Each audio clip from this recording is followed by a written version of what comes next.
Nós vamos tomar por base o livro de Gálatas, capítulo 5, versículo 22. Diz assim, Paulo escrevendo para a igreja da Galácia. A igreja da Galácia era eram várias cidades ali que tinham, e Paulo estava escrevendo para essas regiões. E ele diz assim: mas o Espírito produz este fruto, no singular: amor, alegria, paz, paciência, amabilidade, bondade, fidelidade, mansidão e domínio próprio. Não há lei contra essas coisas.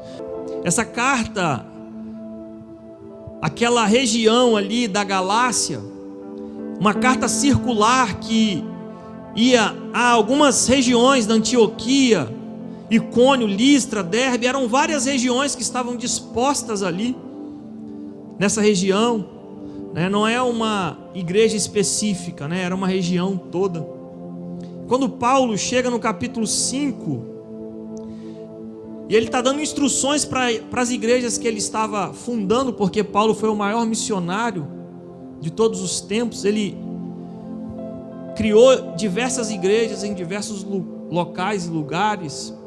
E ele, como não tinha condições, não tinha internet, né, para fazer uma live para que alcançasse a todas aquelas regiões, ele escrevia cartas. E ele escreveu diversas cartas, e uma dessas cartas foi direcionada àquela região da Galácia, para todo aquele povo que ouviu o Evangelho de Cristo e se converteu a Jesus. Deixaram de seguir as outras religiões e começaram a seguir a Jesus Cristo como Salvador. E ele vai falar sobre o fruto do Espírito. Volta e meia a gente ouve essa palavra no plural, frutos, né? São elementos que compõem um único fruto. Eu costumo narrar para as pessoas, para ficar melhor entendido, como uma mexerica. Uma mexerica é um fruto ou é os frutos? Um fruto que tem vários gomos, vários elementos dentro dela. Então, nós vamos falar de todos os elementos que compõem o fruto do Espírito, e a necessidade de colocar esses elementos em prática, que é o grande desafio que nós vamos compartilhar aqui. Porque as pessoas acham assim, o mundo ele coloca muitas hierarquias, né? De diversas formas, no trabalho, na escola, e nas instituições não seria diferente. E existem algumas hierarquias que as pessoas acham que, quando as pessoas vão galgando uma hierarquia, uma posição dentro de um quadro maior, elas já alcançaram o necessário. Não é nada disso. Jesus ensinou que aquele, né, que se coloca em determinada posição é para servir. Não tem ninguém que sabe demais ou suficiente. Nós somos aperfeiçoados. Todos os dias a gente aprende. Para você aprender, você precisa se disponibilizar. E a necessidade de aprendermos sobre esses elementos é enorme. Não só aprender, como colocar em prática. Então nós vamos falar sobre o fruto do Espírito. E o fruto do Espírito são expressões do caráter de Cristo em nossas vidas, porque Cristo foi perfeito em cumprir cada um desses elementos aqui. Então todas as vezes que eu cumpro, todas as vezes que eu me coloco à disposição para ser melhor, para exercer cada item desse aqui, eu estou expressando o caráter de Cristo. Porque quando nós nos convertemos, nós deixamos o velho homem para trás. Nós recebemos a graça da vida nova. Nós recebemos a oportunidade de viver uma nova história em Cristo. E aí nós precisamos expressar então o caráter de Cristo através do fruto do Espírito. E é um desafio. A gente sabe tantas coisas, e quando a gente enumera esses itens aqui, esses elementos do fruto do Espírito, são 9. Às vezes a gente não sabe nem quais são os elementos. Imagina colocar esses elementos em prática em nossas vidas. Que desafio que é. Se a gente fechar todas as Bíblias aí, você consegue citar, não precisa ser em ordem, mas você consegue citar os 9 elementos que compõem o fruto do Espírito. Nós precisamos, às vezes puxar na memória, forçar um pouco. Imagina se eu não estou conseguindo nem lembrar quais são os 9 itens, os 9 elementos do fruto do Espírito. Como é que eu vou colocar isso em prática? Alguém sabe os 9 itens aí de cor? Sem olhar na Bíblia? A gente forçar um pouco, a gente vai lembrando, né, irmãos? Mas é um desafio. Nós deveríamos saber de cor. Nós deveríamos ter na ponta da língua, porque é algo importantíssimo para a vida cristã. Mas qual é a grande questão? Que os ensinamentos que nós recebemos de um sistema religioso é que nós deveríamos procurar mais aquilo que o Espírito Santo pode nos dar, que são os dons, que não é para deixar de procurar os dons, mas nós aprendemos que nós deveríamos procurar mais aquilo que o Espírito Santo pode nos dar, do que aquilo que Ele pode gerar em nós, por meio da santidade, que são os frutos. Nós precisamos buscar mais o que o Senhor pode gerar em nós, por meio da santidade, que são os elementos que compõem o fruto do Espírito. Nós buscamos muito os dons espirituais. Os dons espirituais são de Deus. A Bíblia diz que Ele deu dons. Ele chamou uns para pastores, Ele chamou outros para evangelistas, Ele deu outros para profetas, Ele chamou outros para mestres. Ele deu os dons para nós. Mas o sistema religioso nos ensinou só a buscar os dons que Ele pode nos dar, porque os dons normalmente nos favorecem. Normalmente os dons espirituais nos colocam em algum destaque. Normalmente os dons espirituais nos colocam diferente de outras pessoas. Quando eu me converti, eu sempre ouvi muito falando de você buscar os dons espirituais, de você buscar o batismo com o Espírito Santo, e assim o fiz, e assim o recebi pela graça, pelo favor imerecido de Deus. Mas ninguém chegou e me doutrinou dizendo assim: olha só, você precisa buscar o fruto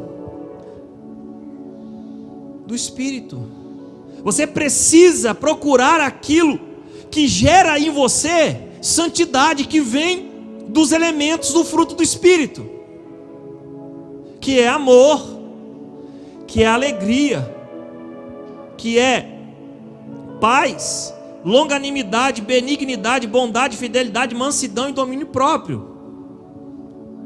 Volta e meia, quando você estourava, quem é muito sanguíneo, alguém lembrava do domínio próprio, da temperança.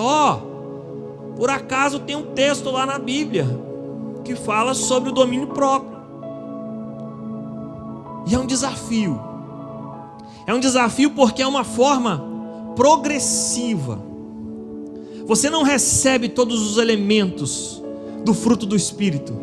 É algo progressivo, constante, conquistável. Você precisa buscar todos os dias. Você precisa ser aperfeiçoado todos os dias. Você precisa se disponibilizar a melhorar todos os dias nesses itens. E às vezes confronta com muita coisa em nossas vidas. E aí que está o desafio. Porque eu preciso me permitir. Pedro disse: Ele mesmo vos aperfeiçoará.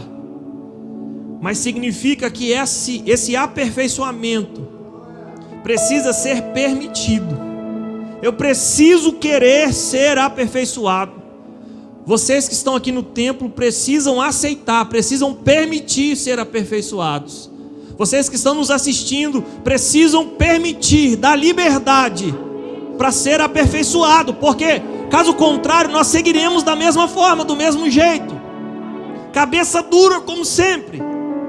Se nós quisermos melhorar, nós precisamos dar liberdade ao Senhor. Nós vamos falar sobre o último item do elemento, que é o domínio próprio. Ele é o 9º elemento. Em algumas versões, temperança, em outras, domínio próprio, e o significado é autocontrole.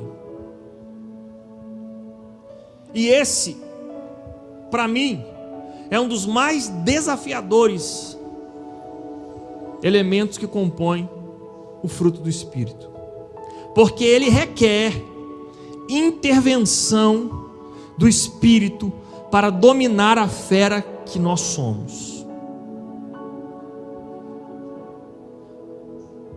Esse item precisa de intervenção do Espírito Santo para dominar a fera que eu sou. Porque às vezes amar, eu vou falar, na frente, é algo, que nós aprendemos desde o início, os nossos pais, a nossa família, mas o domínio próprio precisa de intervenção. Você quer ver uma coisa? Qual é a sua atitude quando alguém te desagrada? Quando alguém fala aquilo que você não quer ouvir? Quando alguém pisa no seu calo? Qual é a sua reação? Qual é a sua atitude? Tem alguma coisa em nossas vidas que nós não gostamos que alguém fale, que alguém toque naquela ferida. Quando alguém pisa no nosso calo, qual é a atitude que eu tenho? A Bíblia está dizendo que eu preciso ter o autocontrole. Eu preciso ter o domínio próprio, para que a minha fuga não seja no pecado. Porque esse item aqui, ele nos remete todas as vezes que nós somos afrontados, todas as vezes que nós nos frustramos. Quando nós não temos esse domínio, esse controle, a nossa fuga para isso é ir para longe de Deus. Quando a nossa fuga das nossas frustrações, de quando alguém pisa no nosso calo, quando alguém nos traz coisas que nós não gostamos, precisa ser em Cristo Jesus, precisa ser no nosso Senhor, porque a Bíblia diz no Salmo 46, o Senhor é a nossa fortaleza, o Senhor é o meu refúgio. E às vezes a nossa fuga, ela vai para o pecado. Quando alguém chateia, eu nunca fui de beber, tomei só um copo de vinho uma época, fiquei bêbado, nunca mais bebi. Até hoje, você bebe, pastor? Toma uma tacinha de vinho? Não, não tomo, nada. Teve até um outro pastor que me deu um presente de um suco de uva natural fermentado. Quando eu tomei, parecia que eu estava tomando um gole de álcool. Eu não tomo nada, não estou criticando aqui quem toma. A gente segue princípios e valores, e não estou dizendo que é para ninguém tomar também. Quem toma, a responsabilidade é de cada um, Tem pessoas que a fuga deles é o álcool. Tem pessoas que passou raiva, a fuga é o pecado, porque falta esse elemento. Tem gente que a fuga é xingar. Tem N possibilidades de fuga, quando a nossa fuga precisa ser o Senhor. Quando faltar o domínio próprio, o autocontrole em minha vida, eu preciso recorrer ao Senhor. Eu preciso dizer como Davi: eleva os meus olhos para os montes, de onde me virá o socorro? Quando falta autocontrole, Eu preciso buscar controle em quem tem o controle, quem está com o controle nas mãos, que é Ele. É um desafio isso. É um desafio diário ter essa tranquilidade de não sair por aí bater na cabeça. Por isso a necessidade de nascer de novo. Porque quando nós nascemos de novo em Cristo, sabe o que nós recebemos? É nos proporcionado a possibilidade de sermos filhos dele. E quando eu e você nascemos em Deus, nós trazemos para nós o DNA dele, o DNA de Cristo, que é perfeito, porque o nosso homem não é capaz de vencer, de ter esse autocontrole. Quando eu e você nascemos de novo em Cristo Jesus, quando nós levantamos as nossas mãos, reconhecendo a Cristo como Salvador, naquele momento Ele nos dá o privilégio de sermos chamados filhos, de nascer de novo nele, de receber dele o DNA, que nos capacita ter domínio próprio.